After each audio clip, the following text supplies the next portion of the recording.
Fala galera, sejam bem-vindos a essa série Bastidores do documentário André Matos, Maestro do Rock. Eu sou Anderson Bellini, diretor e idealizador desse projeto, e se você é novo aqui, deixa seu like, se inscreve no canal, ativa o sininho para você não perder nenhum vídeo que é postado nesse canal aqui. Toda semana tem vídeo aqui dessa série e vários vídeos espalhados durante toda a semana.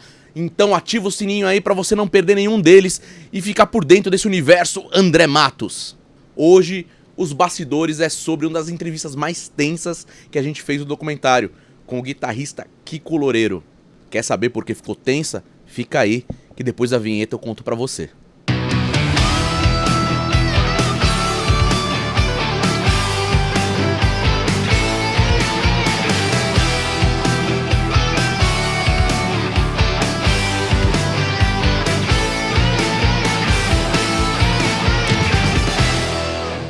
Antes de começar o vídeo, queria falar pra vocês que a gente tem um conteúdo exclusivo só pra membros aqui nesse canal. É mesmo, temos bootlegs, temos cenas deletadas do filme, coisas extremamente exclusivas só pra você que é muito fã do André Matos, como eu sou.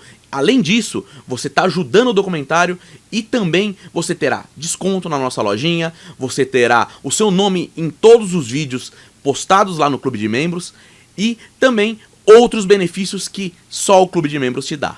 Então se torne agora mesmo membro do nosso canal do YouTube André Matos, Maestro do Rock, e comece a desfrutar de todos esses benefícios. Quer algo exclusivo? Se torne membro agora mesmo. Bom galera, essa entrevista foi gravada à distância por conta da pandemia, do Covid-19, né? Então a gente gravou essa entrevista no finalzinho de abril de 2020. A gente já tinha conversado com o Kiko na época do documentário do Angra, ele já tinha topado participar do documentário do Angra, e quando a gente comunicou ele que seria do André, ele também, obviamente, falou, permaneço no projeto. E pra quem não sabe, essa época o Kiko Loureiro tava no Megadeth, uma big band, né? Era muito difícil a gente conseguir uma data com o Kiko Loureiro se ele tivesse em turnê, se ele tivesse em gravação, se ele tivesse em qualquer outra coisa. Porque quando ele não tava em gravação ou em turnê, alguma coisa com o Megadeth, ele tava com a família dele, obviamente. Então não seria tão fácil conseguir essa entrevista com o Kiko Loureiro se o mundo não tivesse parado aí na Covid-19, né? Bom, pra essa entrevista, ela foi gravada na Finlândia. O Kiko tem um estúdio próprio, né? Ele se ofereceu a gravar, a fazer luz. Ele já gravava umas videoaulas, alguns vídeos pro canal dele nesse estúdio. Então, ficou tudo muito mais fácil porque a gente não precisava contratar uma equipe lá na Finlândia, que é onde o Kiko mora, para poder fazer essa gravação.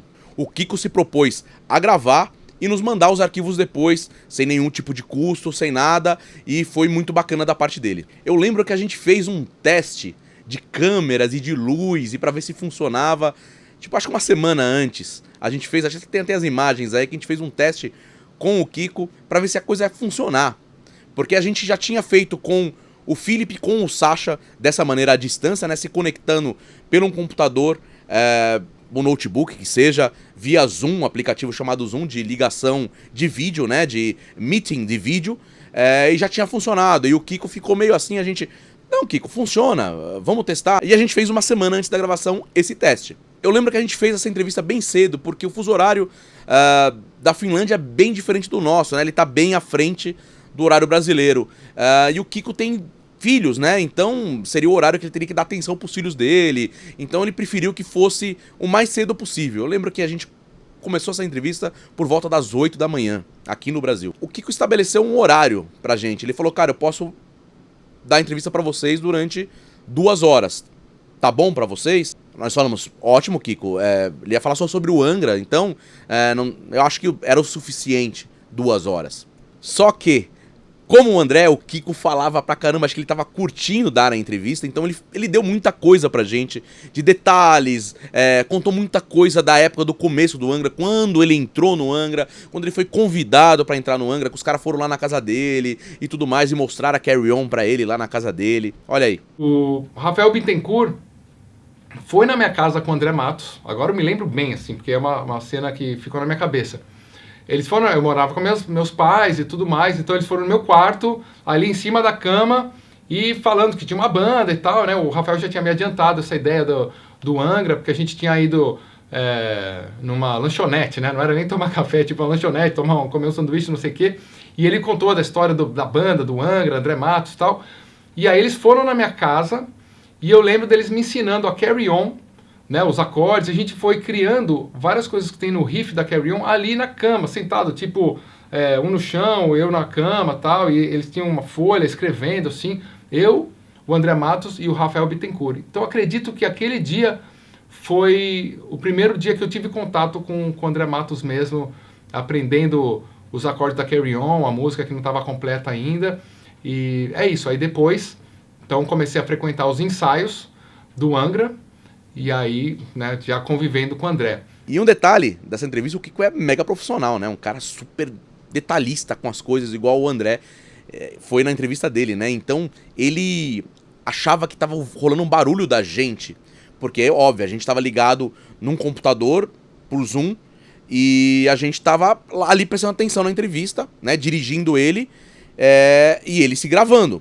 Então, ele reclamava às vezes, falou, vocês estão fazendo barulho, tá vazando aqui.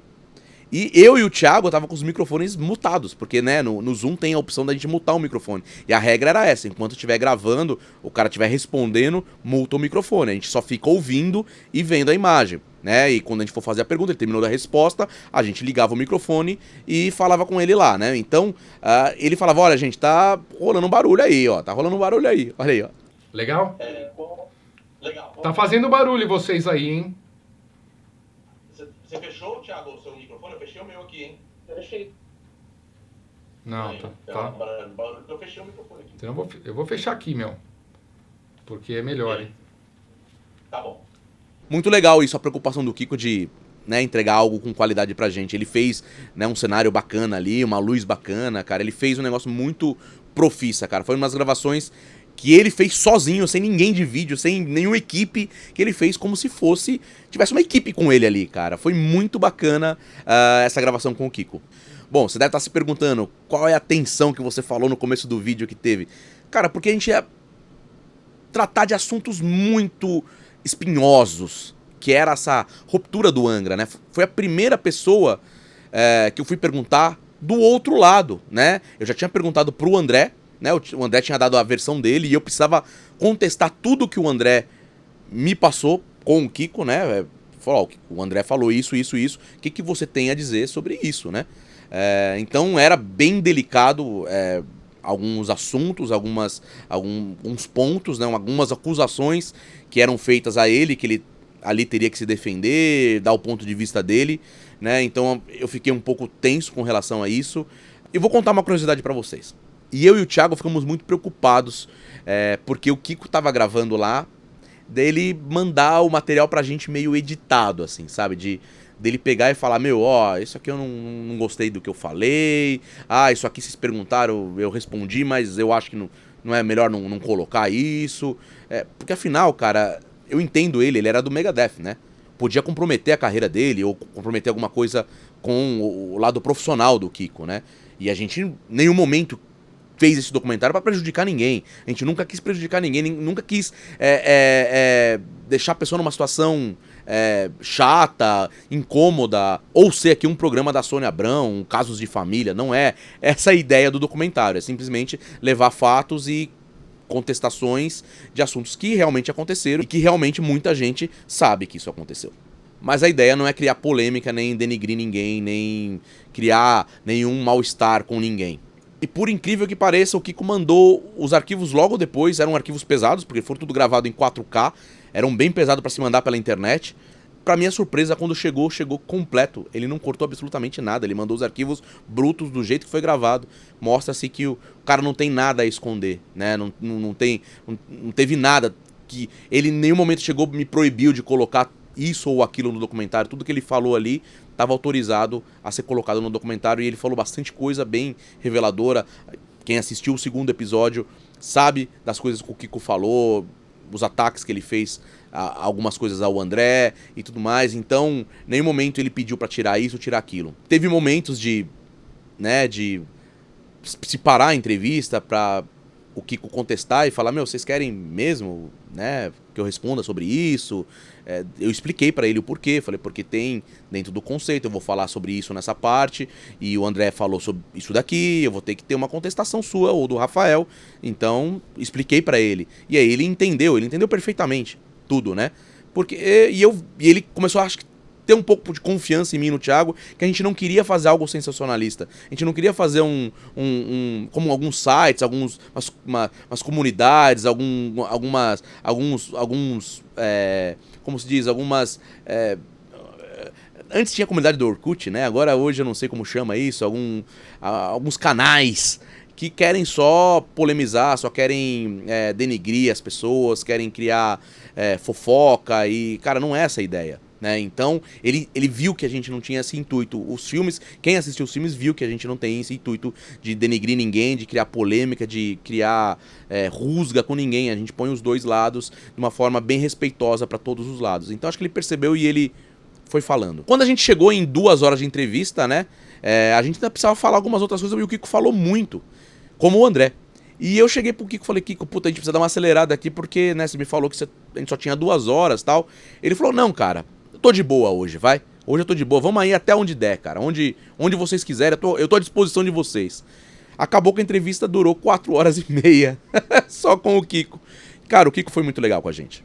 E como eu falei, o Kiko mandou os arquivos pra gente muito rapidamente, né, sem nenhum tipo de revisão nem nada. E ainda se mostrou disposto a ajudar o documentário no que a gente precisasse. Sempre se mostrou solícito, falando, olha, que vocês precisarem, tô por aqui, tudo mais. Sempre que eu mandei mensagem pra ele pelo Instagram, ele sempre me respondeu de uma forma muito educada, sempre sendo solícito, como eu falei.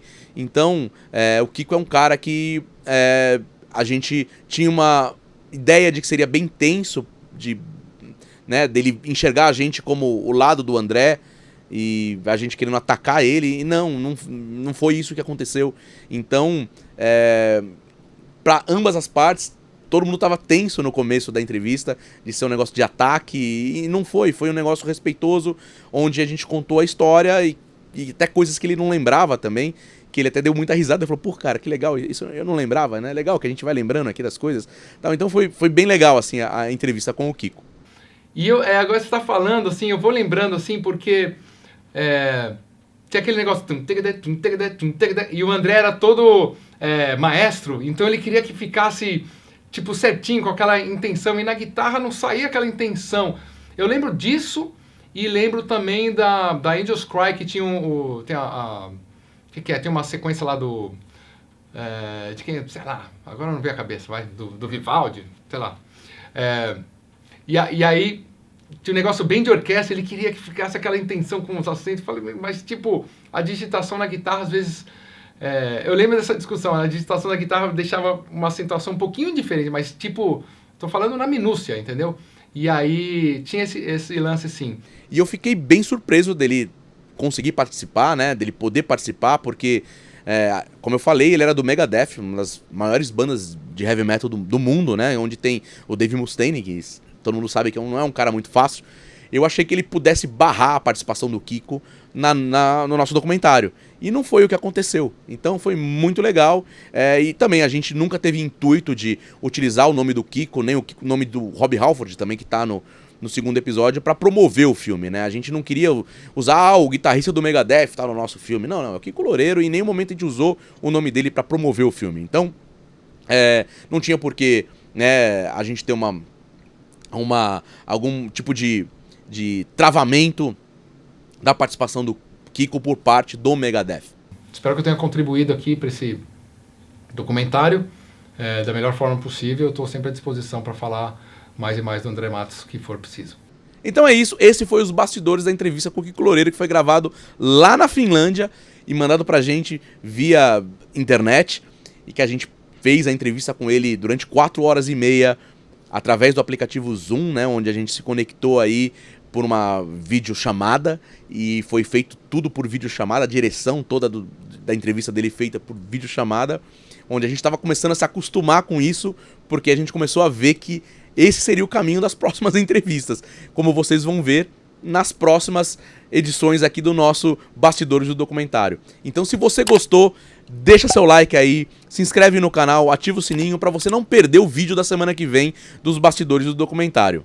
Além disso, você ajuda a divulgar o nosso trabalho, não é nada fácil gravar, editar, produzir, fazer todo esse trabalho pra esse vídeo aqui ficar pronto pra vocês, dá um trabalhão, e eu faço tudo sozinho, não tenho uma equipe pra fazer. Então, você deixando o seu like aí, você fortalece a cena, fortalece nosso canal, fortalece o filme do André e fortalece aí a gente a fazer mais vídeos desse conteúdo pra vocês. Antes de finalizar, pergunta do Doc.